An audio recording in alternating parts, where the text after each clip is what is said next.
Hello everyone, it's Becky here. So here is my current watercolor art journal, and I've been sketching with pen and watercolors in art journals for 9 years now. And I sketch almost every day. So today in this video I will show you how I composed this journal spread. I use a permanent ink pen to draw first and then add watercolors.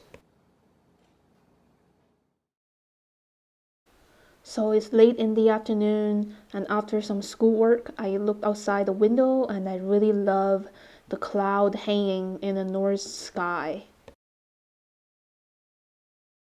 This is to be a really quick sketch, and I was planning to finish it in about 20 minutes because the cloud was moving fast and the colors and all the shapes are changing fast, so I have to sketch really fast. As you can see, I started with the cone-shaped tree on the left-hand side, and then I connected the house roofs with it from left to right. So basically, the way I sketch without sketching with a pencil first is I start with something big in the foreground. In this case, the cone-shaped tree on the left, and then I start to connect everything after another, because everything is in relationship with each other in terms of size and shape and placement.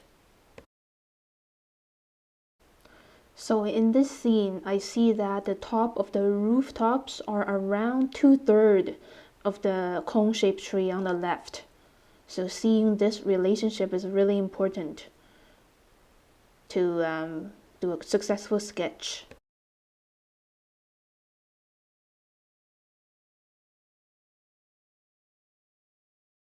And after the houses are done, I'm adding some important perspective lines, like the sidewalk lines, to show, to give a sense of space.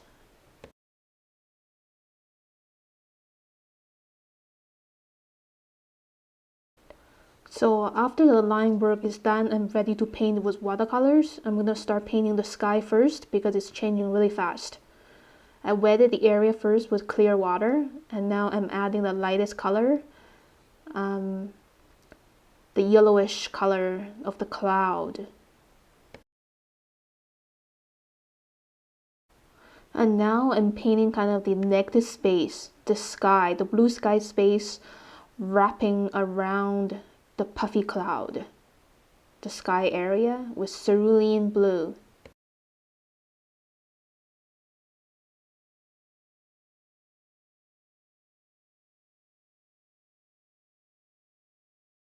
So for the first layers, I like to keep the colors quite light by mixing in a lot of water, so I have more control, just in case if you want to fix something, there is still not too late because the colors are still light. So after the first layer of yellow dries a bit in this cloud area, I'm blending in some dark blue shades. So I usually mix the shade of cloud color by mixing ultramarine blue with purple.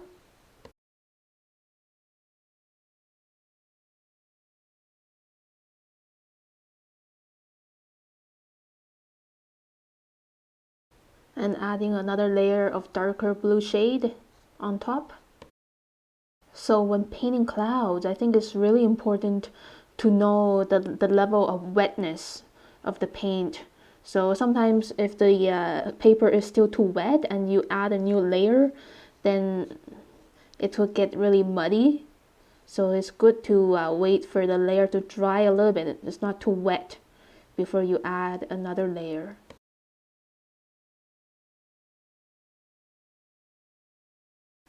And the cloud is getting to an even more vibrant yellow, so I'm adding very carefully another layer of yellow. So the point of sketching from real life is that the scenes, especially like skies, is always changing, and it's so exciting to see the change and to see the sketch develop with it. Now I'm adding another layer of stronger cerulean blue for the sky.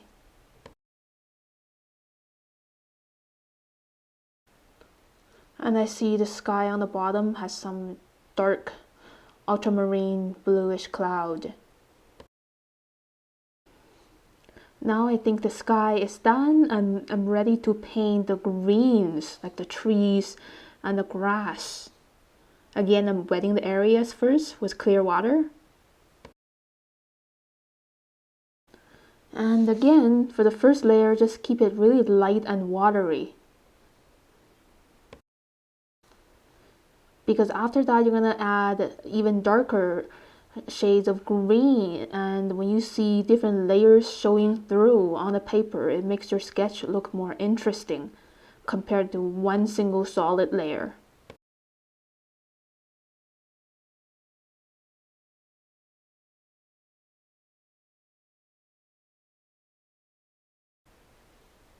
Okay, here comes the second layer for the cone-shaped tree. It's stronger with less water and more paint pigment. It's like a mix of green and some yellow ochre.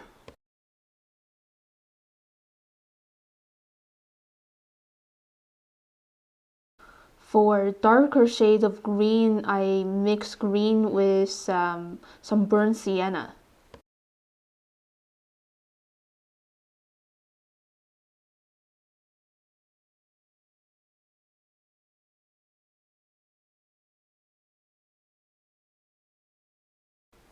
And the houses are much lighter or less in density compared to the trees and bushes. And now you can see a nice balance in this sketch in terms of intensity. So the trees are more intense compared to the colors of the houses. It's really important to have like a balance of light and heaviness.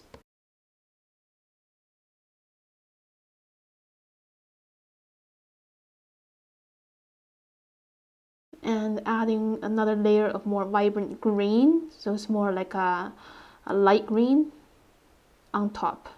For this one is more of a viridian green mixed with yellow ochre.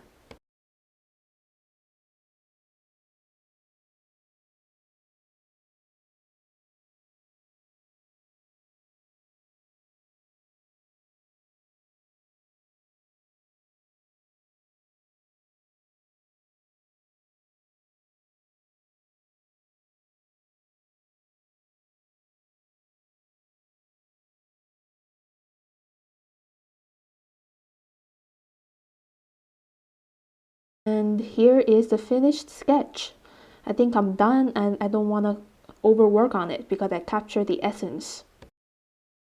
So the next thing I'm going to sketch on the page is a jar of mushrooms. So when drawing a container like this, I always start with drawing the lid first. When I draw the lid, I can see the size of the container on the page. And now I'm drawing the body of the container.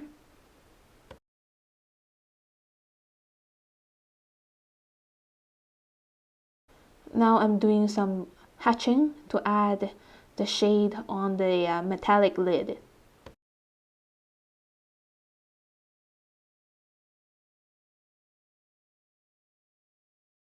Now I'm drawing the ridges and the labels on the container.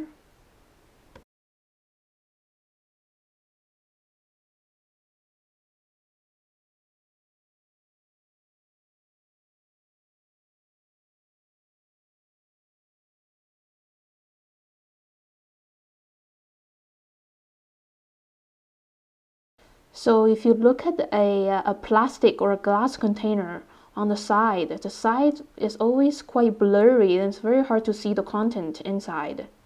Now I'm adding some shade for the side. So when you're sketching something, you don't have to see everything super clearly. There's always something blurry and you can use hatching and cross hatching to show like what you see. And it's completely okay to be abstract because everything in this world that we see is actually, it is abstract. I think drawing and painting is always an abstract way of working, because you're always using abstract lines, shapes, and colors to create illusions of real things in the world. It's never gonna be real. You're creating an impression of what you see and what you feel.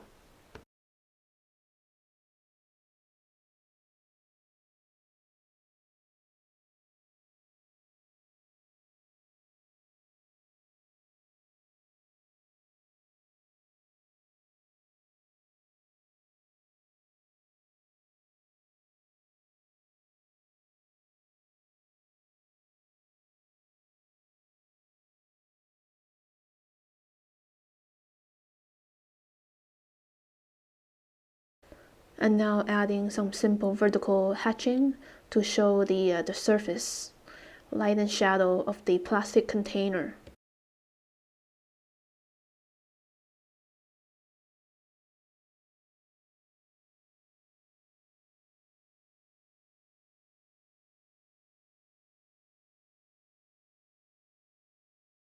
So again, the first layer is always the lightest color, is a light wash of yellow ochre. And for the second layer, I'm blending in some burnt sienna mixed with some ultramarine blue for the darker parts of the mushrooms.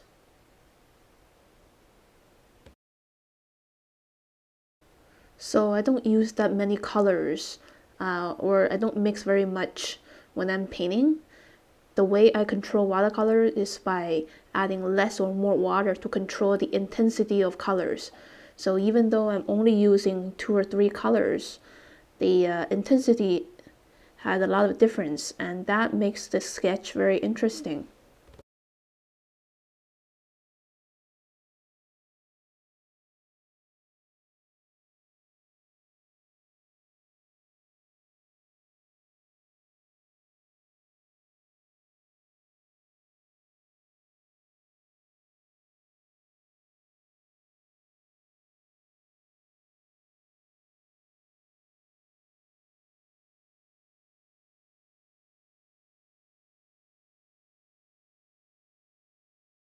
So when adding the bluish tint for this plastic container, I'm aware of the highlights, so I'm not painting every single space.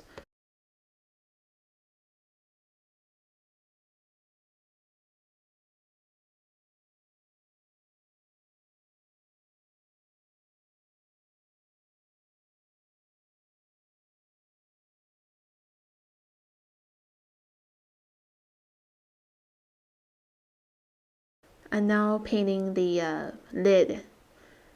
It has some shines on it too, so I'm making sure not painting every single space. And painting 2 or 3 layers to show the contrast of shade.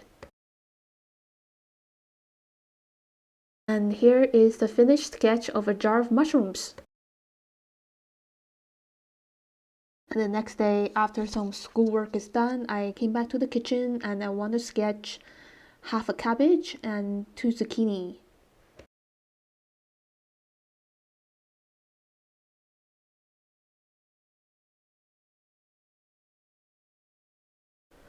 So again, I'm seeing and drawing in a more abstract way. So I begin with the outline of the cabbage, and now I'm gradually adding more details, especially the details and lines that define the forms of the cabbage in 3-dimensional form.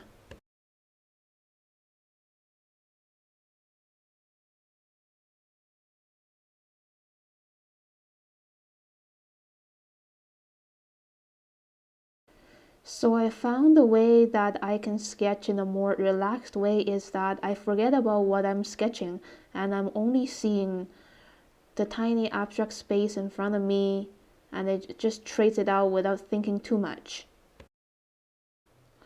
So if I was like thinking, okay, I want to sketch a cabbage and I want to do it nicely, perfectly, and realistically, then I'm creating a lot of stress for myself, which is really, really hard to make the whole process more relaxed and fun. So just like slow down and don't think too much and just see what's in front. And I need to tell you something like a secret is that I'm not drawing everything perfectly. Everything is not in the perfect space of the real thing. There are some small mistakes, but nobody knows. So my goal is just to see in a relaxed way and capture what I see, what I feel. My goal is not to be perfect. It's not trying to capture something like a machine or like a camera. And it actually does take years of practice to get to a degree like this. I'm always, learning and improving over the years. I've been sketching in watercolor art journals for 9 years now, and yeah, I see my style is getting more and more satisfied to myself. I feel less and less intimidating year after year as I draw and paint in my art journal.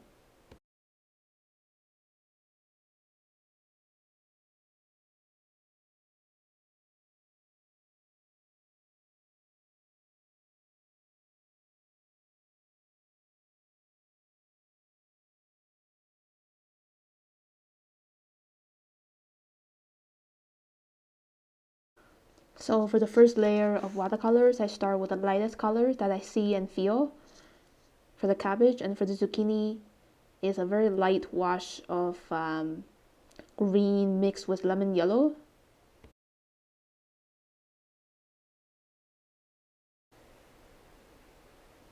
So when painting organic things like this, I like to do the second layer a bit wet on wet, but still not too wet. I have to wait for the first layer to dry a little bit. So I want the second layer to blend more naturally and in the gradients into the first layer, not solid shapes.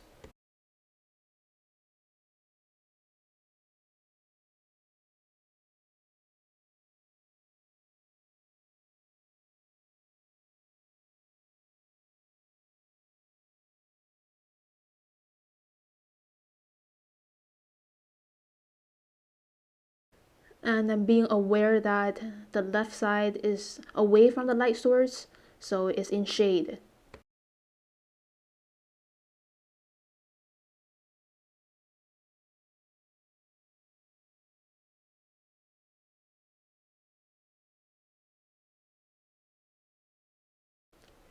Now I'm painting the zucchini, and I really like the slightly rough texture of the paper is creating like a dry brushing effect that I really want to suggest the surface texture of the zucchini.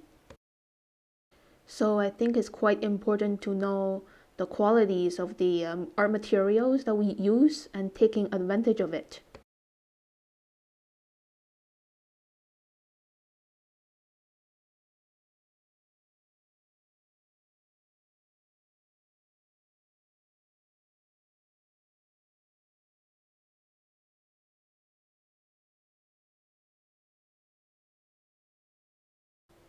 So I really like painting several layers to give more definition to the things that I sketch, especially organic things like this.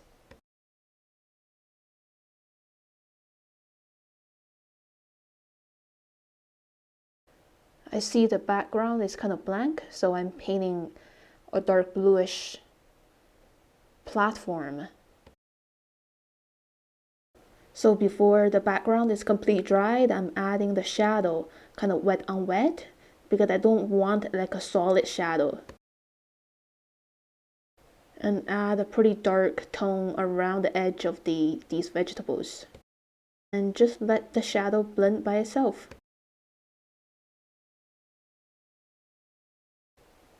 And doing some final polish for the zucchinis.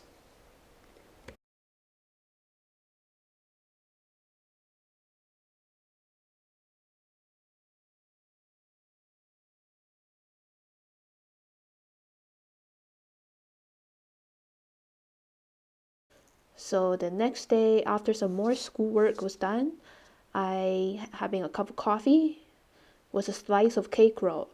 So before I eat and drink, I'm sketching my food.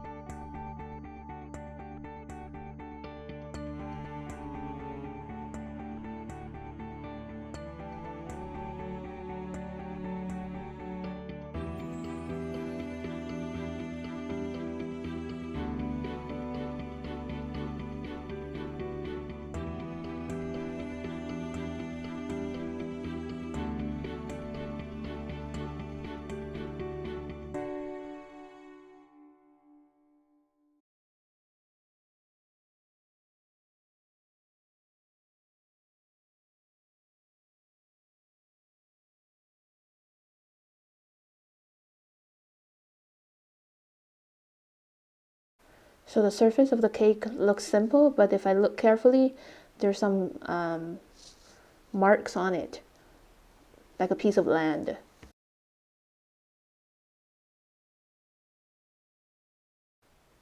So I'm using a very thin fine liner, like 0.2 millimeter tip, to add some hatching mark to suggest the three-dimensional form of the cake roll.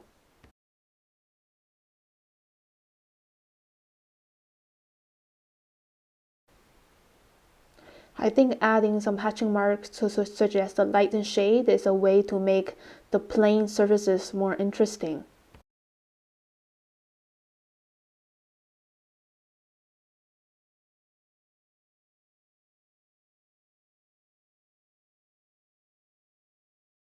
Okay, now I'm painting again, and for the first layer, it's very, very watery, wash mix of lemon yellow and yellow ochre.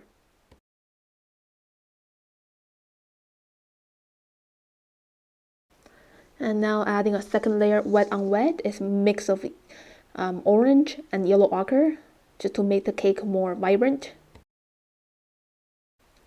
And now just to emphasize the color of the coffee a bit more, just a bit, and you make this color very strong.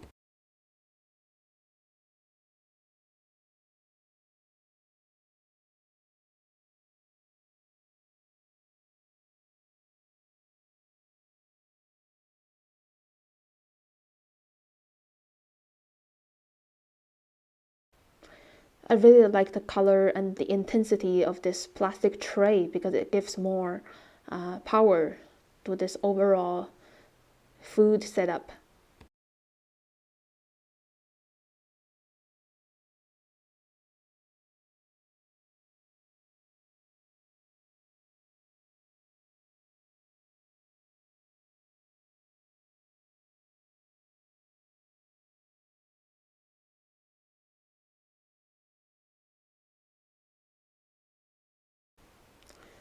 So you can make plain things very interesting by observing the surface light and shade very carefully. Nothing is too boring to sketch and paint.